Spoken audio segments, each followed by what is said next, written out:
여러분 안녕하십니까. 생방송 토론 740 설경환입니다. 일반 국민의 생활과 경제를 보통 민생이라고 하죠. 그래서 정부든 정치권이든 지방자치단체든 가장 강조하는 게 이 민생인데요. 올 한 해가 특히 그랬던 것 같습니다. 이 민생을 위협한 악재가 있다는 데다 이 윤석열 정부와 새로운 지방정부가 의욕적으로 출범했기 때문인데요. 그런데 상황은 오히려 악화의 일로죠. 이 전망도 그리 밝지가 않고요. 우리 광주 전남 지역의 민생 위기 상황도 나쁘면 더 나빴지 이 별반 다르지 않아 보입니다. 그래서 오늘 생방송 토론 740에선 2022 결산기의 그 두 번째 순서로 우리 지역의 민생 위기 실태를 중심으로 해서 그 현 주소와 향후 대책을 좀 짚어보도록 하겠습니다. 먼저 오늘 함께할 분들 소개해드리겠습니다. 강수훈 광주시의회 의원 나오셨고요. 안녕하세요. 네. 노경수 광주대학교 부동산학과 교수입니다. 안녕하십니까. 네, 기우식 참여자치 21 사무처장 나오셨습니다. 안녕하십니까. 네, 마지막으로 박수민 광주 청년직업 트레이닝센터 이사장입니다. 네, 안녕하세요. 네, 오늘은 이 민생의 범위가 워낙 넓다 보니까 이 패널 네 분을 다 모셨습니다. 모처럼 저희 스튜디오가 꽉 차 보이는데 좀 토론 내용도 좀 그랬으면 하고요. 올 한 해 뭐 민생 위기다 그랬는데 어떻습니까? 우리 지역의 경우 특히 어떤 부분이 좀 우려스러웠고 좀 심각했다고 보는지 좀 네 분의 견해가 궁금한데 먼저 우리 강 의원부터 좀 얘기 좀 해주시죠. 예, 추운 날씨만큼이나 그 지역의 경제 한파가 계속되고 있습니다. 식품 가격도 늘고 또 대출 이자도 늘고 그런데 소득은 나아질 기미가 보이지 않고 있습니다. 민생 관련해서 여러 분야가 걱정됩니다만 저는 자영업자 소상공인이 가장 크게 걱정됩니다. 네. 특히 우리나라 같은 경우에는 OECD 국가 중에서 자영업자 비율이 5위에 오를 만큼 그 수가 많고요. 특히 영세한 골목상권 자영업자들이 많습니다. 그런데 코로나19가 장기화되면서 이 골목상권이 직격탄을 맞게 되었고 특히 지역의 모세혈관이라고 하는 이 골목상권이 무너지게 되면 우리 지역의 근간도 흔들리게 될 것이라고 생각을 합니다. 그래서 이 부분이 가장 크게 걱정이 됩니다. 우리 지역의 골목 상권의 좀 붕괴를 짚어주셨는데 노 교수께서는 어떤 부분을 가장 심각하게 보셨어요? 제 전공과 관련해서 지금 부동산 부분이 고금리로 인해서 굉장히 그 영끌에서 대출을 받아 산 가구들이 상당히 지금 힘들어하고 있습니다. 그렇죠. 예. 그런데 이 부분에 더 나가서 가계대출 부분이 부실화되면 금융권까지 파장되면 이거 굉장히 큰 문제입니다. 예. IMF랄지 또 2008년의 금융위기랄지 결국은 아마 중앙정부도 어떻게 하면 금융권으로 파급되지 않도록 지금 아마 예의 주시할 것 같습니다. 예. 지금 그 부분이 좀 문제가 될 것 같습니다. 어떻게 보면 그 부분은 이제 시작이라고 볼 수도 있겠네요, 위기가. 많이들 그렇게 예측을 하고 있는데 그런 부분에 대해서는 모든 부분이 합의하는데 정도가 다르다 이런 정도인데 그런 부분이 상당히 예의주시해야 되지 않을까 그런 생각. 네, 이 영끌의 문제까지 같이 짚어주셨는데 기처장은 어떻습니까? 올 한 해 우리 지역의 민생 위기 어디서 가장 좀 심각하다 이렇게 생각하세요? 저는 오히려 청년들의 위기가 굉장히 심각하다. 이렇게 청년이요? 봅니다. 네, 그러니까 일자리는 많이 부족한 상태에서 청년을 위한 어떤 복지 정책, 사회적 안전망이 매우 취약하기 때문에 많은 청년들이 절망 또 자살로 내몰리고 있는 이 상황을 반드시 극복해야 되지 않을까 그렇게 생각합니다. 네, 마지막으로 이 박 이사장께서는 어떤 견해입니까?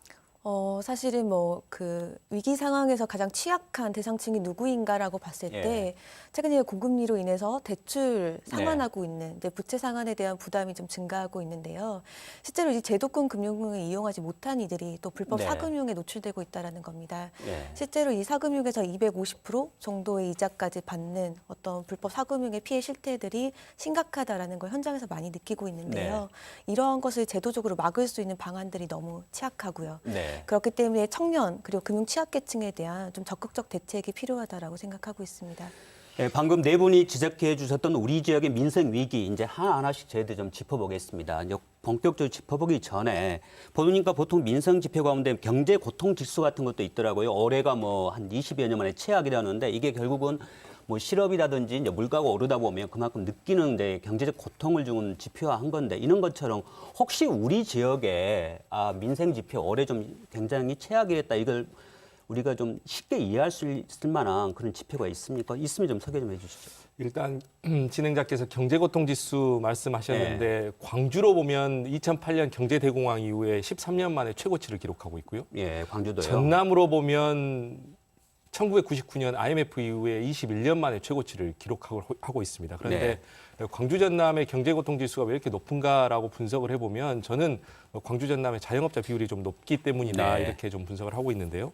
근거로 두 가지를 좀 말씀드리겠습니다. 코로나 시국 2년간의 그 광주 지역에 폐업 점포수가 3,000개 가까이 됩니다. 그리고 인허가 대비의 폐업률은 60%를 넘어서고 있습니다. 또 두 번째 근거를 말씀드리면 한국은행에서 발표한 보고서인데요. 전국 자영업자의 가계부채 증가율 그리고 연체율 이것 두 개 다 전국의 최고치를 기록을 하고 있습니다. 가계부채 증가율은 전국 평균이 11.9%인데 광주는 14%나 되고요. 전국 자영업자의 가계부채 연체율은 평균이 0.5%인데 광주는 1.8%로 전국의 3.6배에 달합니다. 여기도 특광시 중에 최고거든요. 그런데 여기에 더해져서 고물가, 고금리까지 이어지다 보니까 아마 자영업자 소상공인들에게는 이번 겨울이 가장 추운 겨울이 되지 않을까 싶습니다. 말씀하신 대로 굉장히 상황이 심각한데 방금 강 의원이 설명했던 이 지표를 봤을 때 이게 좀 시사하는 바나 내포하는 바가 뭐라고 봐야 될까요? 좀 저희들이 어떻게 이해하면 좋겠습니까? 글쎄요, 이 문제가 해결되려면 사회적 안전망이 쉽게 구축돼야 되는데 현재 대한민국이나 광주시의 사회적 안전망이 충분한가에 대한 검토가 필요한 단계가 아닌가. 이번에 시에서 이제 복지 예산 등이 좀 늘어나긴 했지만 예상되는 이 어려움을 충분히 감당할 만큼의 그런 준비인가에 대해서는 좀 충분한 검토가 필요하다고 생각합니다. 제가 생각할 때 이제 그 고통지수도 있지만은 실제로 체감하는 부분에 있어서는 작년에 그 주택 분양 그 해보면은 작년에 보면 10대 1이 다 넘었어요. 근데 올해는 1대1 좀 넘는 거예요. 지금 광주 정도의 사례를 말씀하시는 건가요? 광주에 10개 했는데 10군데 지구를 단지를 했는데 7개가 미달이 나왔어요. 그런데 7개 미달 나온 것도 미계약으로 간 거예요. 나중에 계약 체결이 안 돼가지고 그래가지고 이 무한으로 무순위 해서 그 무순위는 이제 한국감정원에서 하게 돼 있거든요. 전자로. 그래서 바로바로 뜨게 돼 있는데 거의 대부분이 미달렸다는 거거든요. 그러니까 그만큼 이 경기 자체가 갑자기 급냉각하고 있는 그런 상태입니다. 방금 노 교수가 말씀해 주신 그만큼 이제 이 분양률이 저조하다는 거 하나의 지금 지역 경기가 침체되고 있다는 선행 지표입니까? 이게 후행 지표로 봅니까? 이게 침체돼서 그런 겁니까? 안 그러면 이걸 보고 앞으로 더 침체될 거다 이렇게 볼 수 있는 건가요? 제가 봐서는 더 침체될 거라는 시그널이라고 봐야 되겠죠. 그렇게 봐야 된다. 그래서 더 심각한 건데요. 그러면 맞아 얘기가 나왔으니까 더 묻겠습니다. 방금 얘기했다시피 이번에 한국은행의 좀 자료도 보니까 광주 전남 실물 경기 동향에서도 보니까 부쩍 소비가 좀 위축이 되고 있습니다. 그만큼 소비가 위축이 되면 당장 아까 얘기했던 자영업자나 이쪽에도 좀 피해가 갈 수밖에 없지 않겠습니까? 지역 경제에 굉장히 불안한 좀 요인들이 아닐까 싶은데요. 이 부분 좀 잠깐 얘기를 나눠보죠. 좀 이 상황들을 어떻게 좀 보고 있는지 좀 궁금합니다. 제가 좀 말씀드리겠습니다. 이 광주의 경우에 이제 창업이나 폐업 이 현황을 좀 볼 필요가 있는데요. 그동안 폐업은 일정한데 창업에 있어서 3,400여 건이 좀 줄었습니다. 그래서 이제 그 코로나19에 의해서 이 창업 비율이 줄었다는 것에 먼저 좀 고민을 해볼 필요가 있고요. 그 폐업은 일정 수준을 유지했는데 이제 폐업까지도 크게 는 상황이거든요.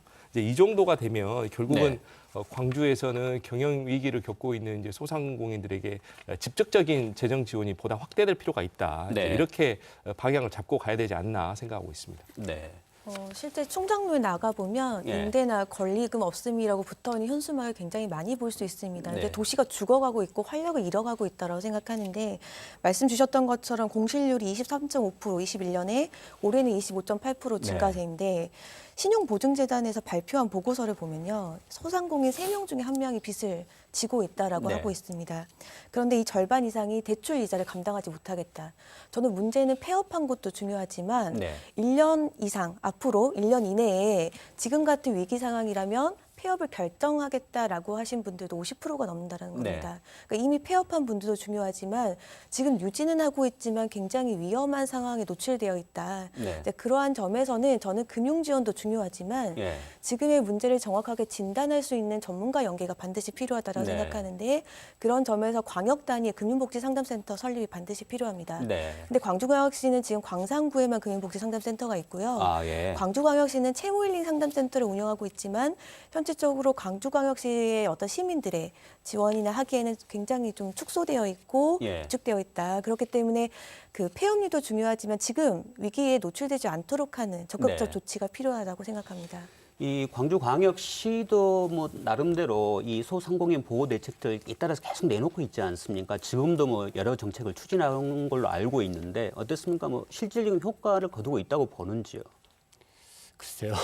물론 이제 지금 계량하기는 어렵지만 반응들은 현장에서 반응은 어떤지 혹시 들은 바가 있는지 좀 궁금합니다. 그다지 뭐 정책적 효과를 예. 크게 느끼고 있다거나 하는 반응들은 별로 아직은 없는 것 같습니다. 예. 그러면 여기서 우리가 소상공인 얘기도 했습니다만은 아까 이사장께서 이 가계부채 얘기도 좀 하지 않았습니까? 네네. 이 가계부채 부분에서 좀 정부에서도 심각하게 보고 있는 것 같더라고요. 네네. 오늘 뭐 한국은행 총재도 이게 굉장히 네. 구조적인 문제고 앞으로 좀 중장기적으로 위험 요인이라고 보는데 어떻습니까? 이 부분 앞으로 저희들이 어떤 부분에서 가장 우려를 해야 될까요? 사실 이제 정부에서도 매년 이제 가계부채 급증과 관련한 대책 발표를 하고 있는데요. 저는 원론적으로 접근해야 되는데 네. 사실상 정부에서 주거 대책이나 혹은 뭐 교육 대책 혹은 이제 부채 탄광과 같은 정책을 내세울 때 네. 결국 금융 공급 방식으로 나가고 있는 게 제일 문제라고 생각합니다. 이제 광주광역시에서도 지난 9월에 열린 뭐 민생경제대책본부 네. 여기 회의에서 오신 분들도 소상공인 특례 보증이라던가 경영 안정자금, 뭐 이자 지원 중심의 금융 공급이거든요. 결국 이제 문제를 정확하게 진단하지 못한 상태에서 굉장히 어떤 사후 처방, 임시적 네. 조치만 되다 보니 어떤 골마 있는 것을 계속 이제 보듬는 방식으로 저는 간다라고 생각해요. 그래서 이제 금융 공급 방식이 아니라 문제를 적극적으로 해결하는 좀 그 긴급 지원 방식이 좀 필요하다고 네. 생각하고 있습니다. 네. 혹시 다른 뭐 견해 더 있으신가요? 일단 광주시에서 지역경제 활성화 방안으로 이제 네. 착한 소비 운동 이거 하고 있는데요. 제가 좀 광주시로부터 자료를 받아봤는데 네. 여튼 이것의 이제 큰 의미는 소비단체 협의하고 민간이 함께 하고 있다는 네. 점이 좀 인상적이었고요. 또 이제 성과를 살펴보면 그 상생카드 사용, 네. 그다음에 착한 가격 업소 이용에 관심을 갖고 동참을 했고요. 또 이렇게 세계 김치 축제와 같은 대규모 행사에서 그 뭐 광주 김치 판매 총 매출액이 6억 원에 달했다고 합니다. 네. 그래서 지역 농산물 소비 촉진에도 기여를 했다 이런 평가가 있고요. 또 학생과 주부들이 많이 모이는 이 다중 집합 장소에서 그 공공 배달 앱 이거 홍보를 통해서 주문 건수가 작년 대비 2배 이상 늘었다. 뭐 이러한 네. 것을 이제 광주시에서는 지역 경제 활성화의 방안으로 성과를 보인다고 이제 말씀을 하시더라고요. 네. 예. 시민단체 평가는 어떻습니까? 글쎄요, 이게 뭐 아까 이제 박수민 센터장님께서 말씀해 주셨지만 이제 긴급 지원 정책은 여러 가지 이제 그 논란이 있을 수 네. 있죠.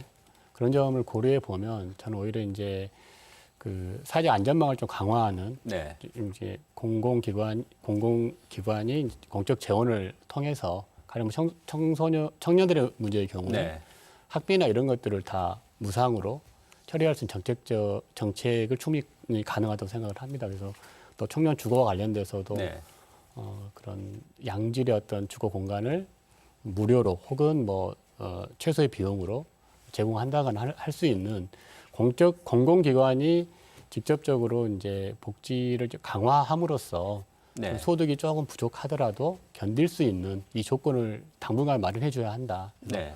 가계에게 빚을 더 지게 하는 방법이 아니라 더 빚을 더 지지 않고 이걸 오히려 지자체나 정부가 네. 떠안는 이런 방식이 당분간 이 어려움을 함께 극복해 나가는 대안이 될 것이다 이렇게 생각합니다.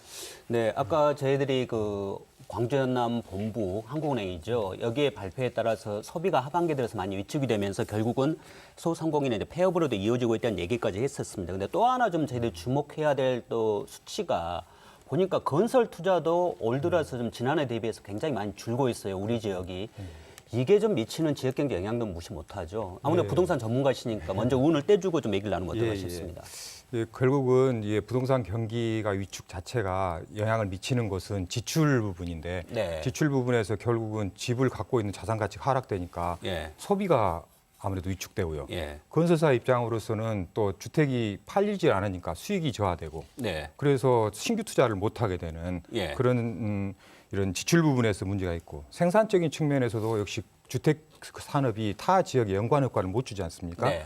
파급 효과를 못 주기 때문에 또 그런 유발 효과가 안 나고 또 새로운 부가가치가 창출도 안 되고 네. 또 이 생산 요소적 측면에서는 결국은 이 고용이 증가되지 않고 네. 또 땅값도 이렇게 저하되기 때문에 전반적으로 이 사회에서 생산과 소비가 이렇게 해서 맞물려서 돌아가기가 네. 힘든 그런 구조고 우리 지역의 건설 산업이 이 경제에서 차지하고 있는 비중이 한 8% 가까이 돼서 8% 정도요. 예. 건설만 순수하게 봐서 예. 그런데 다른 지역은 한 7% 미만입니다. 예. 그래서 우리 지역 특히 또 건설 경기가 네. 상당히 많은 부분을 비중을 차지하고 있기 때문에 그 타격이 지금 크다고 볼 수 있겠습니다. 예. 이 건설 경기하면 이 전체적으로 이제 부양 효과도 크지만 또 파급 효과라는 게 있지 않습니까? 또 연관돼 있는 산업도 많고 지역의 입장에서 이렇게 건설 경기가 위축이 된다는 건 우리처럼 경제 기반이 취약한 광주로서 특히 전남으로서도 굉장히 좀 적신호라고 봐야 되겠죠. 예, 그렇습니다. 이제 앞서 노경수 교수님께서 잘 분석을 해주셨는데 네. 광주 지역이 건설에 따른 성공과 성장이 컸던 만큼 네. 이것이 무너짐으로 인해서 받게 되는 피해도 훨씬 큰 것 같습니다. 그러면 예. 이게 언제까지 이어질 것이냐? 그러면 글로벌 경제 위기 속에서 결국은 갑자기 경제가 좋아지지 않는 한 사실은 내년이 될지 내후년이 될지 이 하락세는 장담하지 못하는 네. 것이거든요. 이제 그런 차원에서 또 광주 시민들 그리고 또 건설업 역시도 섣부른 투자를 하거나 이런 네. 위험을 감수하는 그러한 행동을 좀 삼가하는 것이 좋겠다면 이런 예. 생각도 갖고 있습니다. 이번에는 우리 박 이사장한테 좀 묻겠습니다. 저희들이 이제 좀 몇 가지 그 민생 위기의 요인들을 가지고서 얘기를 했는데 또 하나 이건 어차피 통계를 가지고 얘기하는 건데 제가 이제 이사장께 묻는 건 며칠 전에 그 통계청에서 발표한 신혼부부 통계를 봤어요. 그랬더니 지난해 광주 전남에 초혼 부부가 5만 쌍이 무너졌다는 겁니다. 그러니까 전년도보다 한 3천 쌍 이상 줄었다는 건데 그만큼 결혼이 준 거 아니겠습니까? 더구나 또 5년 이내에 5쌍 가운데 2쌍은 자녀가 없다는 거예요. 그러면 출산도 좀 않고 있다는 거 아닙니까? 결혼과 출산의 문제. 어제 오늘의 얘기하지만 이건 결국 청년의 고통하고도 직결되는데 이게 심각한 문제일 수 있죠. 저희들이 어떤 이면을 좀 들여다봐야 될까요? 그러니까 저는 결혼과 출산이 줄어든다는 것은 이 청년 세대가 지금 살아가고 있는 이 삶이 위험하고 불안하다고 느끼는 거라고 생각합니다. 그러니까 내 삶이 안정되지 않았고 언제 위기가 도출될지 모르기 네. 때문에 미래 계획을 갖기가 어려운 거고 더 나은 삶을 꿈꾸기가 어렵다라는 것과 다 연결되어 있습니다. 네. 실제로 청년들이 사회 이인기 과정에서의 교육이라던가 주거 문제를 개인의 부채로 짊어지고 있거든요. 네. 실제 내가 결혼한다라는 것은 내 위기를 누군가와 함께 해결할 수 있는 게 아니라 그 위기가 가중된다라고 느끼는 네. 거죠. 그렇기 때문에 이 지역 사회에서 이 청년들이 좀 안전하게 느끼기 위해서는 그런 기본적인 삶을 보장하는 방식으로 접근해야 된다. 네. 예를 들어서 아이나 키우기 좋은 광주 만들기 위해서 가장 핵심적인 건 아이나 키우기 만들기 위해서 뭔가 건강 지원을 해주는 방식이 아니라 예. 이들의 어떤 공공임대주택이라던가 네. 혹은 이제 소득 보장을 할 수 있는. 그러니까 지금 청년 소득이 평균적으로 지역에서 한 200만 원 정도입니다. 네. 급여 소득이. 실제로 두 사람이 만나서 부부가 같이 일하지 않으면 네. 실질적으로 이 경제적으로 활동하기 어렵다라는 거죠. 예. 네, 그렇기 때문에 그런 점들을 좀 종합적으로 볼 필요가 있다. 그리고 이제 저희가 이제 광주에서 상담을 하다 느끼는 것은 실제로 청년들이 미래 계획 과정에서 결혼을 다 생각하고 있어요. 네. 그런데 계속 미루고 있는 거죠. 예. 예, 그런 점에서 이 지역 사회에서 조금 더 청년의 문제를 좀 다각적으로 좀 고민할 예. 필요가 있다 생각합니다. 좀 정말 와닿는 게 이 경제력 때문에 결국 이게 출산이나 이 결혼까지도 영향을 받을 수밖에 없는 네, 상황인데 특히 우리 지역이 그런 부분에서는 열악할 수밖에 없다는 건데 이건 다 느끼고 계시는 거죠. 그렇죠. 예. 예. 우리 이제 세대별 체감 경제 고통 지수에서도 예. 청년층의 지수가 가장 높은 것으로 나타났고 청년이 체감하는 경제고통 지수가요. 예, 그렇습니다. 그리고 앞서 박수민 이사장께서도 말씀 주셨지만 결국은 이 지역에서 일을 할 수 있냐 없냐로 네. 계속적으로 살아갈 것이냐를 판단하게 되는데 최근에 보고서에 따르면 광역시 중에서 근로소득, 임금소득이 광주가 가장 낮은 것으로 나타났고요. 특히 지금 청년들이 선호하는 일자리와 지금 만들어지고 있는 일자리의 그 노동시장의 불균형이 격차 너무 큽니다. 이런 것들을 조정하기 위해서 그 지금 광주시에서는 여튼 창업이라든가 새로운 일자리를 만들어내는 그러한 일자리 발굴 모델에 조금 더욱더 관심을 크게 기울여야 된다 이런 말씀을 좀 드리고 싶습니다. 노 교수님 어떻습니까? 이 청년들의 고통을 해소해 주는 것 중에 하나가 또 주거 문제 아니겠습니까? 예, 그렇습니다. 부동산 쪽이 있으니까 자꾸 묻게 예, 되는데 예. 주거 안정 문제, 우리 광주 전남 지역에서 좀 고민해야 될 대목은 어떤 걸까요? 제가 이전에 도시공사의 그 사장을 하면서 예. 이 부분에서 고민을 많이 해서 광주광역시 주거복지센터를 만들었습니다. 예. 광주시와 도시공사와 LH가 해서 예. 주거복지 지원센터를 만들었는데요. 네. 이제 그 안에 청년 주택에 대한 지원 네. 프로그램이 많습니다. 예를 들면은 영구 임대주택을 좀 리모델링해서 네. 들어갈 수 있게 한다는 방법, 국민임대 또는 매입형 임대, 매입형 전세, 또 희망주택 네. 뭐 이렇게 있는데 가만히 들여다보면은 이 주거 사다리가 청년이 진입해서 월세에서 살면서 나중에는 결국은 자가주택을 가져가야 되는데 네. 이게 주거 사다리인데 이 주거 사다리가 잘 돼 있다고 문재인 정부 때부터 여러 번 말했는데 결국은 어디엔가 이 사다리가 빠져 있는 부분이 있습니다. 네. 버팀목이. 네. 이 버팀목을 우리 지역에서 들여다보면서 그 버팀목을 금융으로 지원할 것인지 네. 아니면은 선호하는 맞춤형으로 지원해 줄 것인지 네. 이런 부분들을 꼼꼼히 찾아보는 부분이 굉장히 중요합니다. 특히 예를 들면은 중앙 정부에서 호 단위로 이렇게 돈을 지원해 줍니다. 근데 우리가 지원하면 뭐 9평, 12평, 14평인데 별로 선호하지 않습니다. 근데 그렇죠. 왜 이렇게 예. 자꾸 주냐면 중앙에 서울은 그렇게 가도 됩니다. 주거사정이 안 되기 때문에 네. 그러니까 같은 기준을 가지고 우리한테 지으라는 겁니다. 네. 그러니까 우리가 9평을 지어서 그렇게 선호가 안 됩니다. 예. 그래서 결국은 우리 지역에 맞는 차별적인 네. 그런 기준을 만들어서 지을 수 있게 네. 차라리 많은 집을 짓기보다는 원하는 평수로 지을 수 네. 있게 호수를 좀 여유 있게 준다 할지 돈을 네. 많이 못 주면은 그런 기준을 또 그렇지 않으면 돈을 맥시멈으로 올려주든지 뭐 이런 노력이 필요할 것 네, 같습니다. 알겠습니다. 청년을 위한 그럼 지역의 맞춤형 좀 대책이 주거 대책이 필요하다는 얘기인데 누구보다도 청년 문제에 좀 관심이 많은 그 박 이사님 볼 때 이 말씀에 좀 공감을 하는 건지 안 그러면 추가적으로 정책적 대안이 있다면 어떤 게 있을까요? 네, 사실 최근 전세 사기 문제 굉장히 심각합니다. 네. 제가 요즘 불법 사고형 문제하고 있지만 다음으로 해결해야 될 게 이 주거 사기 문제고 전세 사기 문제인데요. 네. 특히 사기 피해자 상당수가 청년층이고 신혼부부입니다. 네. 근데 왜 이들에게 나느냐 하면 전세 사기 우려가 실제 집값 상승으로 어려운 경제 사정 때문에 네. 적합한 선택을 하려다가 이런 이제 주택 빌라와 같은 걸 선택하는 과정에서 발생하는 문제고 네. 실제 주거 문제 해결하기 위해서 만들었던 전세 임대 자금 대출이나 전세 보증보험 제도가 이 전세 사기범들의 타겟이 되고 있습니다. 전세 사기 문제는 사실은 정부가 안전한 공공임대 대출, 그러니까 공공임대를 공급하는 것이 아니라 대출 방식으로 푸는 것 때문에 네. 개인들에게 책임을 전가하는 방식이거든요. 방금 교수님께서 말씀해 주셨던 것처럼 저는 최저 주거 기준이 아니라 적정 주거 기준의 방식으로 가야 적정 주거 된다. 기준. 예, 예. 근데 지금 우리나라의 법에서는 실제로 이 법 개정이 11년째 제자리입니다. 그러니까 적정 주거라는 건 네. 누구나 살고 싶은 공간, 주거 공간을 마련하는 거고 주거가 투자 개념이 아니라 머무르는 공간, 거주하는 공간으로서 개념 전환이 필요하다고 저는 생각하고 있습니다. 네. 청년들의 주거 공간 얘기가 나왔으니까 마저 아동 얘기도 하겠습니다. 보니까 이 주거가 빈곤한 그러니까 인간다운 생활을 할 수 있는 최저의 이 주거 공간에서 생활하지 못하고 있는 아동이 이 통계를 보니까 광주에만 한 18,000여 명이 있다고 합니다.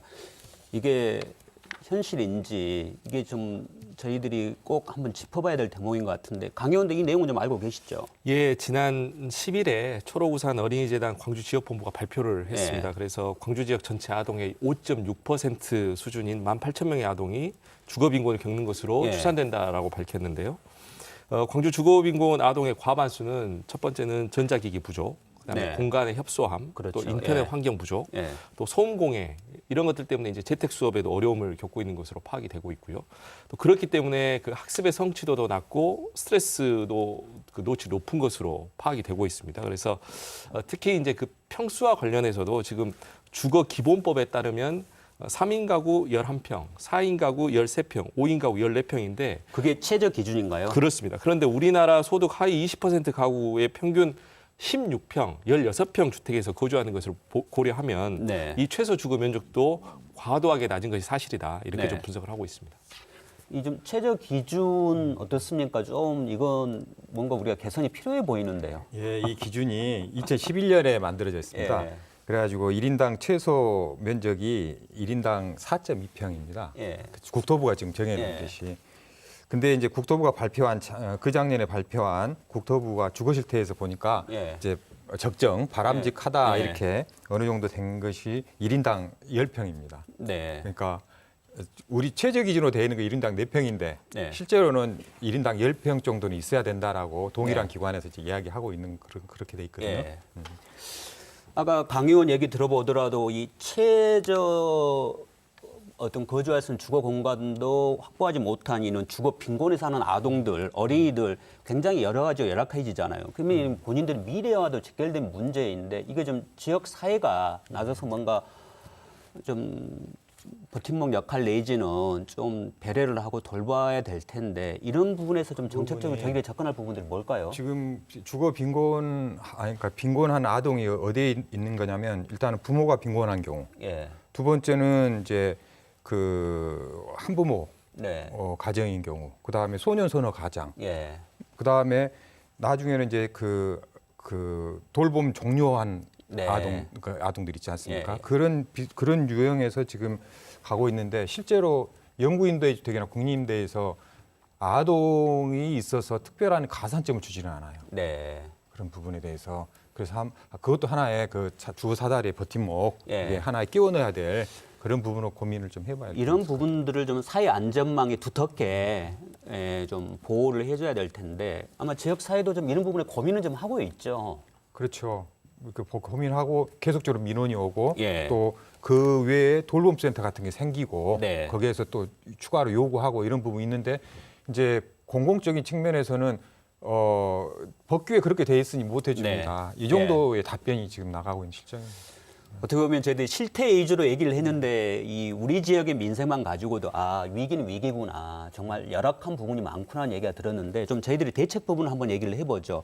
먼저 아까 청년 얘기했었습니다. 특히 일자리 얘기 많이 나오는데 저는 이 청년의 일자리 얘기 들으니까 가장 먼저 생각나는 게 광주형 일자리 특히 이제 그 대표적인 사례가 광주 글로벌 모터스 아니겠습니까? 그나마 거기 때문에 좀 고용이 광주가 상황이 나아졌다는 얘기도 나오는데 제2, 제3의 광정 일자리는 나올 수 있는 건지 또 시행을 해보니까 이런 또 좀 개선점이 나오더라 할 수 있는 부분들 좀 지적을 하고 얘기를 나누면 어떨까 싶습니다.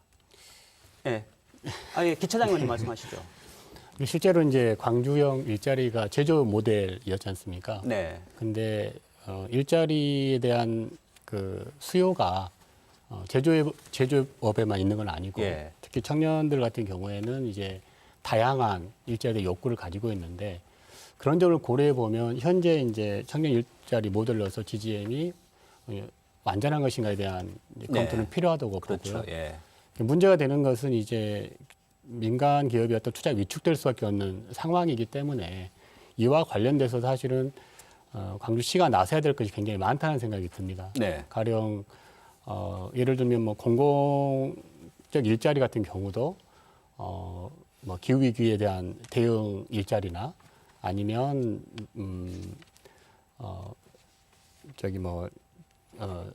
그런 네. 일자리 등을 공공에서 마련하고 또 그런 분야는 실제 청년들이 굉장히 적극적으로 나서서 함께 하고 싶은 일자리의 내용일 수 있기 때문에 또 뭐 지역의 어떤 네. 관광을 위한 이야기 컨텐츠 개발하는 일이나 이런 것들도 젊은 이들이 굉장히 잘 할 수 있는 영역들이거든요. 네.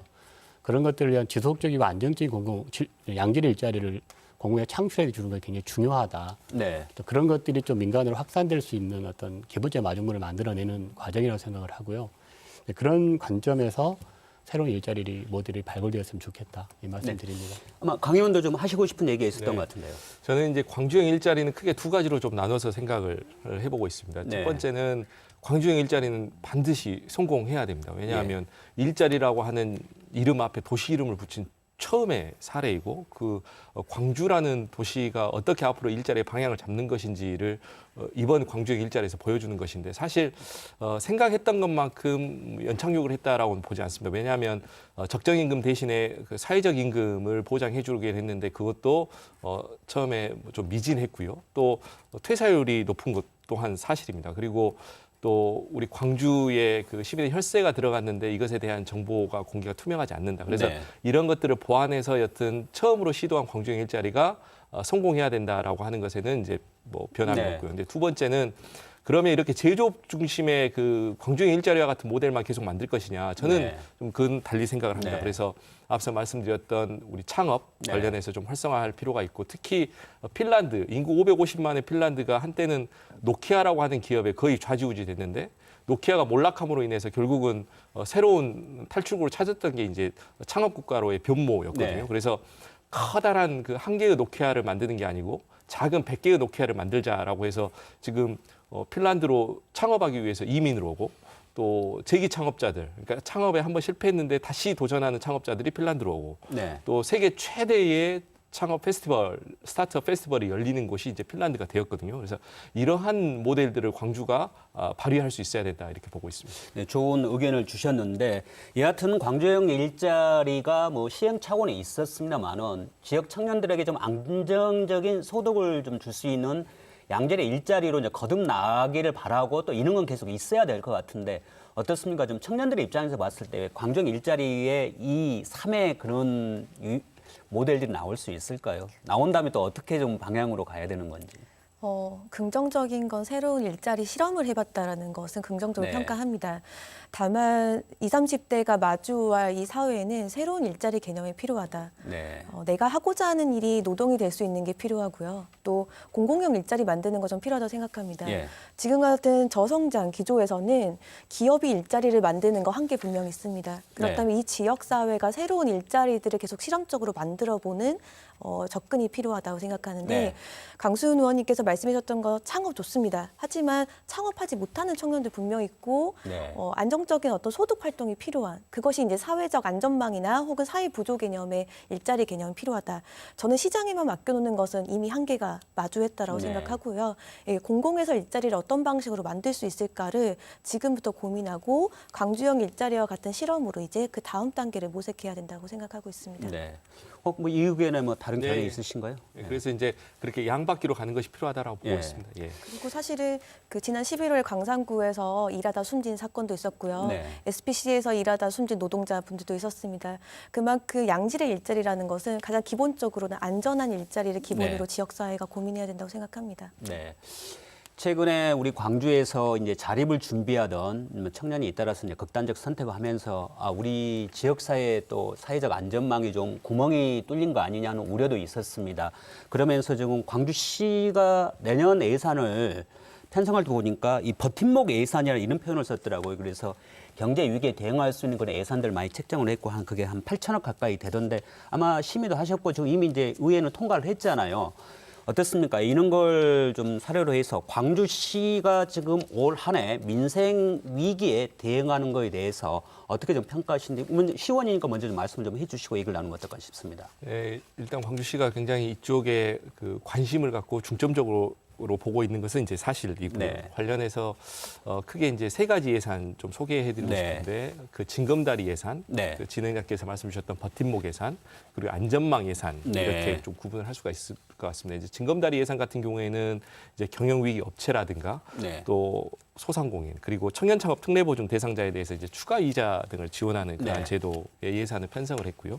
또 버팀목 예산은 그 지금 그 신용 회복 상태가 굉장히 불량한 그래서 네. 재기에 도전하는 뭐 빚골론이라든가 또 미소금융 대출이라든가 이제 이런 것들을 통해서 이자 전액을 지원하는 예산을 좀 편성을 했고요. 또 안전망 예산은 결국은 이제 고용과 산재보험료를 지원하는 예산입니다. 그래서 이런 네. 것들을 이제 편성을 했는데 저는 이 편성이 하기도 하지만 그보다 네. 더 중요한 것은 이 편성된 예산이 어느 타이밍에 적절하게 지원이 되느냐 이게 더 네. 중요하다고 봅니다. 그래서 그 뭐 관례 그다음에 뭐 제도 이것에 얽매여 있지 않고 실질적으로 이것에 대한 수요가 있는 청년들 그리고 필요한 분들께서 적절한 시기에 이걸 지원받을 수 있도록 네. 그렇게 행정의 유연함을 보여줄 보여줄 예. 필요가 있다 이렇게 보고 있습니다.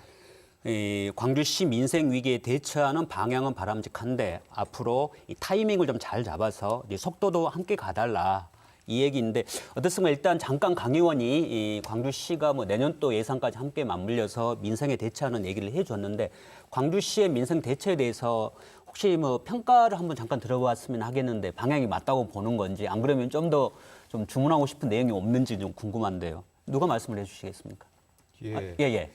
그 저와 관련돼서 예. 상무지구의 그 평생주택 예. 그 부분이 예산이 반영이 돼 있고 예. 또 노후 공공임대 리모델링을 계속 해나가는 것도 예산에 또 반영돼 있고 그다음에 청년 월세 한시 특별 지원해 주는 거 있거든요. 그런 부분도 반영이 돼서 저로서는 참 고민을 많이 하시는구나 이런 생각을 하고 있는데요.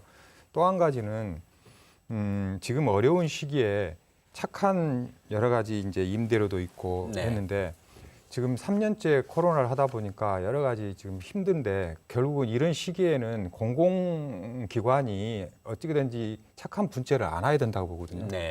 근데 지금 이 정부가 오늘 발표한 걸 보니까 공공기관에서 재무 상태를 가장 먼저 많이 보겠다는 거예요. 경영평가에서. 그래서 재무 상태가 안 좋으면 페널티를 주겠다는 건데 지방공사에 대해서. 그러면 지방공사가 공격적으로 시민들과 함께 하려고 부채를 안고 나가고 싶은데도 그걸 중앙정부 행안부가 이렇게 발목을 잡는 그런 얘기거든요. 그럴 수 있겠네요. 그런 부분에 대해서 지방정부가 적극적으로 이 어려운 시기에 공사가 좀 부채를 지더라도 결국은 행정부와 같이 나가는 것인데 그 책임지고 나가봐라 이런 사인을 좀 줘야 움직이지 않을까. 그렇지 않으면 공사가 위축돼 가지고 여러 가지 사회 기여를 등한시할 수 있는 그런 소지가 있습니다. 이 공기업 대표 경험 있는 노 교수의 얘기를 들어보니까 이 현 정부에서 이 공기업을 좀 효율화하겠다는데 그게 지금 같은 민생 위기 상황에는 오히려 역효과가 있을 수도 있다는 그런 얘기가 될 수도 있네요. 글쎄요.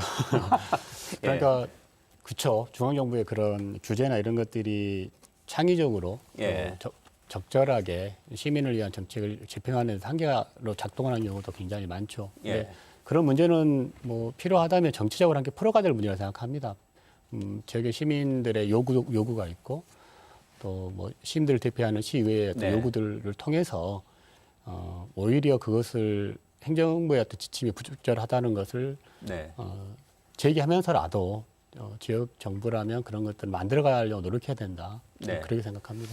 저희들이 지역의 민생 위기를 얘기하면서 광주시의 대책까지 좀 얘기를 해봤습니다. 그런데 사실 이 민생 위기가 광주만의 문제도 아니고 또 이걸 해결해야 될 주체가 광주시만의 문제가 아니지 않습니까? 결국은 우리 정부 또 우리 정치권이 다 같이 나서야 되는데 잠깐 정치권 얘기 좀 해보겠습니다. 물론 민생은 다 얘기를 합니다. 말로는 그러는데 발음 보니까 정쟁으로 향하고 있더라고요.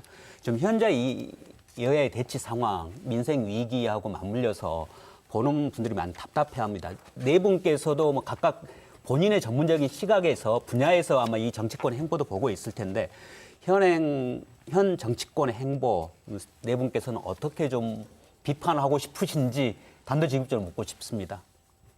누구부터 말씀하시죠. 비판이라기보다는 안타까움이 더 있는 것 같습니다. 저희는 현장에서 가장 취약한 계층을 만나다 보니 실제 뉴스에서 나오지 못하는 가장 소수의 목소리를 듣게 됩니다. 근데 생활고로 어려움을 겪다 숨진 사건들이 요즘 계속 발생하고 있습니다. 근데 그러고 나면 항상 정치권에서 말씀하시는 것은 적극적 대책하겠다. 정치가 나서겠다. 뭐 선제적 대응을 선제적 대응하겠다. 그런데 왜 아직도 선제적 대응을 안 하시는 걸까요? 그러니까 저는 뭐 민생 탐방한다, 이야기를 들으러 오겠다. 이야기 이미 알고 계시잖아요. 근데 왜 안 하시는지. 그래서 사실은 그 복지 사각지대라는 것은 실제로 그 정책에 닿지 못하는 이들이 그만큼 많다라는 건데 새로운 정책을 만들 때가 아니라 지금 정책이 왜 닿지 않는지를 점검하셔야 될 때라고 생각합니다. 그래서 진짜 복지 사각지대 발굴 대상자였지만 전입 신고가 되지 않아서 밝혀지지 않는 경우 많거든요. 그래서 이제 그런 부분들을 고민하고 즉각적 대책이 마련돼야 된다. 들으러 다니실 때가 아니라 이미 들은 내용을 해결해야 될 때다라는 말씀을 듣고 싶습니다. 참 공감해 가는 말씀이신데 아마 이 질문에는 다 하시고 싶은 말씀이 많을 것 같아요. 마저 말씀해 주시죠.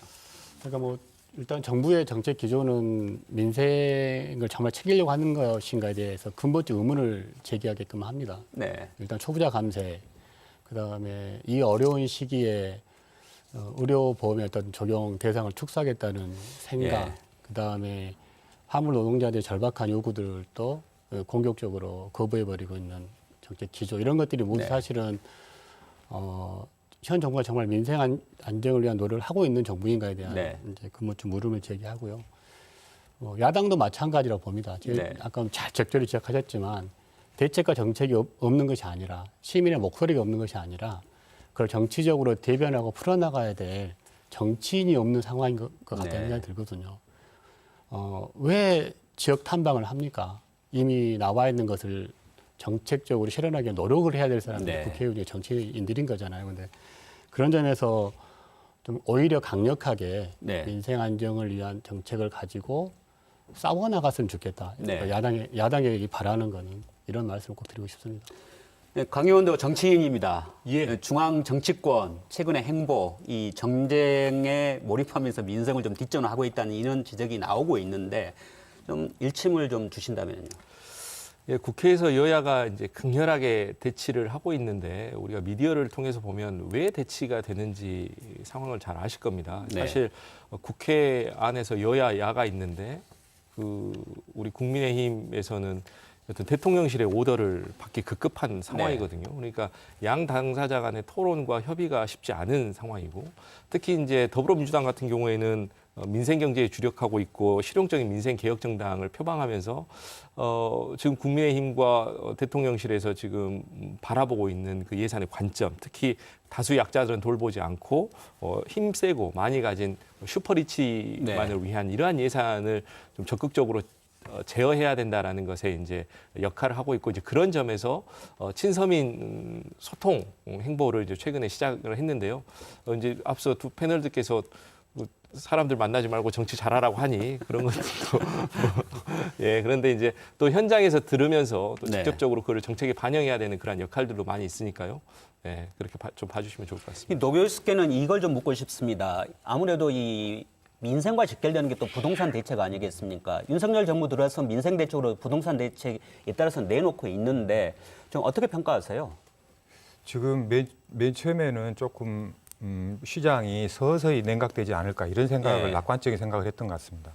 그러다가 갑자기 이제 문제가 발생하니까 이제 완화책을 지금 했는데 네. 지금에 와서는 조만간에 거의 모든 완화책을 다 쓰지 않을까. 네. 그래서 지금 규제 지역도 해제하고 조만간에 나와서 전매까지 네. 전매 제한 예. 아무데나 그래서 다주택자가 그 박근혜 정부 때 했던 것처럼 다주택자가 빚내서 집을 사라. 네. 그 정도까지 완화를 해줘버리는. 자칫하는 게 이제 풍선 효과처럼 네. 역효과를 낼 수 있다는 거죠. 그러니까 이제 취득세도 완화도 해주고, 예. 그 다음에 보유세, 부동산 종합세, 그 다음에 양도세 이런 부분을 다 완화를 해줘버릴 그런 지금 태세를 갖추고 있는데 이제 그 기 사무처장 계시지만은 양도세 부분은 좀 잡아야 되거든요. 왜냐하면 이 양도세를 완화해버리면 투기를 했던 분들이 치고 빠지는 그런 효과가 낼 수가 있어요. 네. 왜냐하면 양도세를 완화해버렸기 때문에 빠져나갈 기회를 줘버릴 수가 있거든요. 네.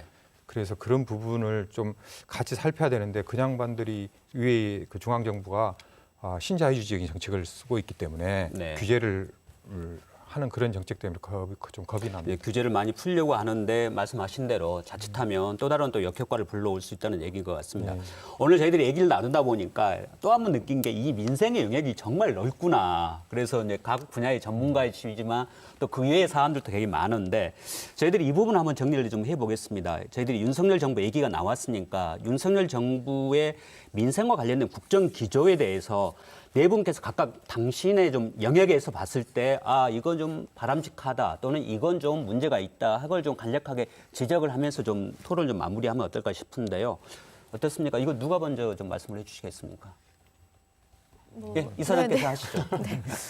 근데 제가 하고 있는 이제 청년들 그리고 그렇죠. 이제 예. 부채 문제 관련한 기조를 보면 첫 번째는 대출을 풀었습니다. 그러니까 네. 더 빠르게 대출 받을 수 있고 부채 받을 수 있는 이제 규모를 늘려준 것.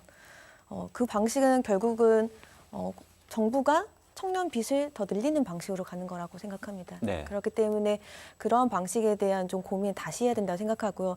좀 긍정적으로 초기에 평가했던 것은 부채 탕감 관련한 부분이었습니다. 사실 부채 탕감은 아니었고 청년들이 빨리 경제적 회복을 하기 위한 신용회복 지원 제도를 확장한 부분이었는데 네. 조금 잘못 해석된 부분이 있었습니다.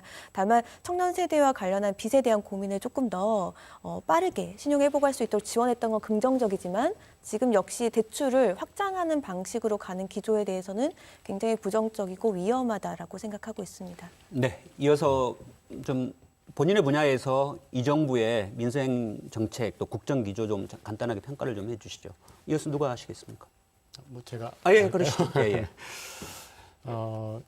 지금은 사실 정부가 빚을 져야 할 때라고 생각을 합니다. 이 네. 빚이라고 하는 건 아까 뭐 착한 부채란 말 했는데 가계가 져야 될 빚의 부담을 정부가 좀 떠안아줘야 한다. 예, 너무 재정 건전성만 얘기할 때는 아니다. 그렇죠. 그러니까 예. 지금 사회적 안전망을 당분간은 이 구축하는데 굉장히 많은 돈을 정부가 써야만 한다. 그래야 서민들이 버틸 수 있다고 생각을 합니다. 그리고 이제 그 다음 단계에서 좀 새로운 어떤 정책들, 네. 이 위기 상황을 근본적으로 극복할 수 있는 새로운 어떤 정책 대안들로서 뉴딜 같은 어떤 새로운 정책들이 나와야 한다는 생각을 하는데 네. 우선은 지금은 사회 안전망을 만드는 데 집중해야 되지 않을까. 예. 그런 점에서 좀 더 부자들에게 세금을 많이 걷는 것, 네. 이것에 대한 분배를 좀 더 활발하게 하는 것, 네. 이런 것이 정부의 정책 기조가 돼야 한다. 이렇게 말씀드리고 싶습니다. 네, 이어서 또 누구? 예. 이 경기가 침체되고 있으면은 정부는 통화량을 늘리거나 수요를 진작하는 게 일반적인 겁니다. 네. 규제를 완화하거나. 근데 지금 중앙 정부가 하고 있는 건 긴축 재정이 기조입니다. 네. 그래서 이게 정 반대로 가서 이거 어떻게 보면은 조금 위험하지 않나 불안하고 안타깝긴 합니다. 네. 이 정책이라는 게 타이밍이거든요. 네. 이 타이밍이 정부가 이렇게 우물쭈물하다가 이 적기를 놓쳐가지고 이 국민들이 고통을 당하지 않을까 그런 생각도 듭니다. 이 정쟁, 소모적인 정쟁도 하고 또 총선에 다 맞춰 있어가지고 총선에 모든 것을 오리엔티드하고 줄 세우고 공천에 대한 생각으로 모든 걸 결정하다가 보면은 네. 우리 국민이나 시민들이 좀 힘든 그런 부분이 커지지 않을까. 예. 정치가 제발 국민들의 예. 눈물을 닦아주는 그런 정치가 됐으면 하는 바람입니다. 예. 예. 예, 오늘 패널들 중에서 유일한 정치인이라서 부담이 되는 것도 사실인데요. 이제 광주 지역으로 보면 사실 윤석열 대통령께서 당시 후보 시절에 광주 지역에 복합 쇼핑몰 반드시 하겠다고 동네마다 현수막 네. 붙였고 그런 걸 이제 광주시에서는 받아서 국가 주도형 복합 쇼핑몰 하자라고 했는데 네. 하여튼 갑갑무소식인 상황이고요.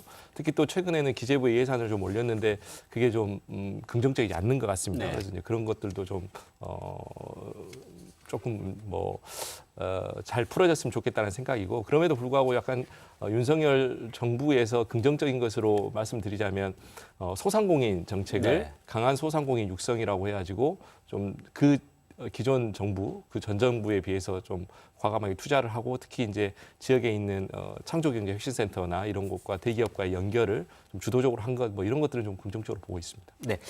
이렇게 하시죠. 저희들이 이제 윤석열 정부의 국정 기조까지 이제 짚어봤고요. 이제 마지막으로 내년에 정말 지금 민생 위기를 극복을 위해서 이 정부나 지자체 하고 싶은 말 간략하게 한 20초씩 하고 저 토론을 마무리하면 어떨까 싶습니다. 우리 이사장부터 좀 하시죠.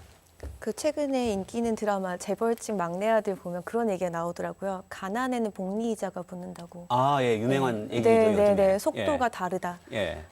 위험하다, 위기다라고. 그러니까 위기라고 할 때 이미 위험에 처하신 분들이 있고요. 네. 대책 마련한다라고 할 때 이미 위험을 넘어서는 경우가 있습니다. 시급하다라는 말이 필요한 게 아니라 지금 당장의 대책이 필요한 상황이고 네. 민생경제와 관련해서 광주광역시 차원에서는 저는 금융복지상담센터와 예. 같은 사회적 안전망 구축을 반드시 지금 필수적으로 해야 된다고 생각하고요. 현 그 시장님께서 좀 고민하고 계신 것 중에 공공은행이 있다고 저는 들었는데 네. 공공은행과 금융복지상담센터와 같은 금융안전망 구축이 내년에 조금 시급하게 네. 시작됐으면 좋겠습니다. 네, 강 시장께서 꼭 들었으면 하고요. 예, 기 차장, 예, 마무리만 해주시죠. 저도 비슷한 네. 대안을 말씀드리고 싶었는 건데 이번 추경 때 반드시 반영을 해서 좀 가난하고 힘든 처지에 있는 분들이 더 힘들어지지 않도록 네. 안전망 예산을 더 많이 늘렸으면 좋겠다. 이 말씀 예. 꼭 드리고 싶습니다. 예, 노 교수님. 예. 결국은 지금 불황기인데 결국 이 불황기 탈출해서 공공이 개입하면은 결국 예산이 증가합니다. 네. 예산이 증가하기 때문에 결국 시민적인 화분이 분명히 담보가 필요하고요. 그런 부분에 대해서 어느 정도까지 시가 감내를 해야 될 것인가 하는 부분 꼭 검토해 주시고요. 그다음에 공공기관이 함께 참여할 수 있는 그런 장을 열어줬으면 하는 말입니다. 마지막으로 강 의원하고 정리하죠. 예, 그 치솟는 물가는 저소득층과 취약계층부터 파고듭니다. 특히 이제 먹는 것, 입는 것과 같은 소비를 줄이기 힘든 것은 급등한 가격은 서민들에게 세금이나 다름이 없거든요. 그래서 정부와 지자체가 물가 안정을 최우선으로 하고 예산과 행정력을 이곳에 총 집중해줬으면 좋겠다는 바람이 있습니다. 예, 알겠습니다. 오늘 네 분의 그 마무리 반언으로 토론의 클로징 멘트는 대신하겠습니다. 오늘 네 분 패널 수고하셨고요. 함께해 주신 시청자 여러분 고맙습니다. 생방송 토론 740 오늘 순서는 여기서 마치겠습니다.